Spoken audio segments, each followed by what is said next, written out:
बिस्मिल्लाहिर्रहमानिर्रहीम। इश्क़ रसूल सल्लल्लाहु अलैहि वसल्लम का एक ऐसा वाक़या जो दिल को रसूल वसल्लम की मोहब्बत से भर दे। शेख इस्लाम हज़रत इल्लामा ज़फ़र अहमद उस्मानी रहमतुल्लाह अलैह फरमाते हैं कि मैं इस ज़माने में हज के बाद मदीना मुनव्वरा गया। हम लोगों ने खाना खाने के बाद दस्तरखान को लेकर एक ढेर पर झाड़ दिया ताकि रोटियों के बचे टुकड़ों और हड्डियों को जानवर खा जाए। थोड़ी देर के बाद जब मैं अपने कमरे से बाहर निकला तो ये देखकर हैरान रह गया कि एक खूबसूरत 9 साल का बच्चा इन टुकड़ों को चुन चुन कर खा रहा था।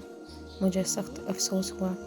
बच्चे को साथ लेकर क़यामगाह में आया और इसे पेट भर कर खाना खिलाया, क्योंकि मैं ऐसी हस्ती के शहर में था वो का वाली और ग़ुलामों का मौला है। इस बर्ताव को देखकर बच्चा बेहद मुतासिर हुआ। मैंने चलते वक्त इससे कहा कि बेटा, तुम्हारे वालिद क्या करते हैं? इसने कहा, मैं यतीम हूँ। मैंने कहा, बेटा मेरे साथ हिंदुस्तान चलोगे?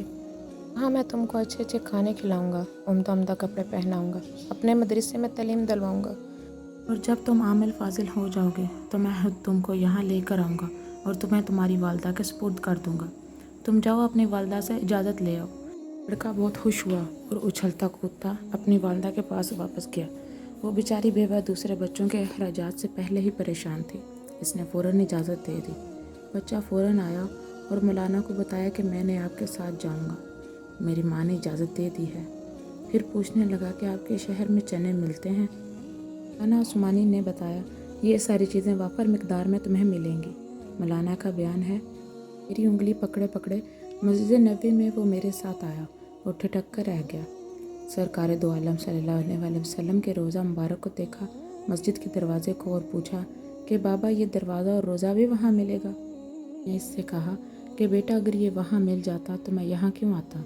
लड़के के चेहरे का रंग बदल गया। मेरी उंगली छोड़ दी।